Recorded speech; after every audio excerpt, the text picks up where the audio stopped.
Kevin from Real Fragrance Review. Today, I have a package from Argos. So I did buy my first Argos fragrance. But I do have to admit, the shipping is phenomenal. Let's get into the main attraction. Oh my gosh. Hey, this is nice. Like a present. I do want to keep this because I'm going to collect all the boxes. Alright, here we go. I'm going to do it one take.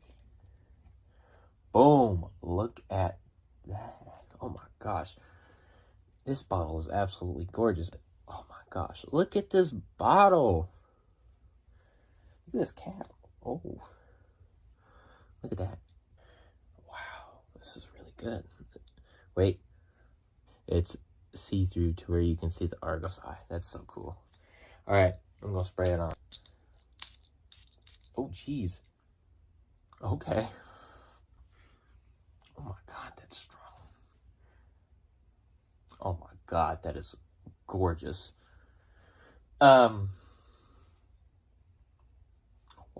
That's a really good fragrance. Yeah, I made a right decision on that one. That was a good call. So, Adonis. I'm going to try to get Adonis. I'm going to put in a pre-order. Because Adonis has rose too. And that rose, this rose, so there's like rose petals. The Adonis has like all rose. Like a Bulgarian rose, I think it was. That was a good tester too. That is my unboxing and first impressions of Pallas Athene by Argos.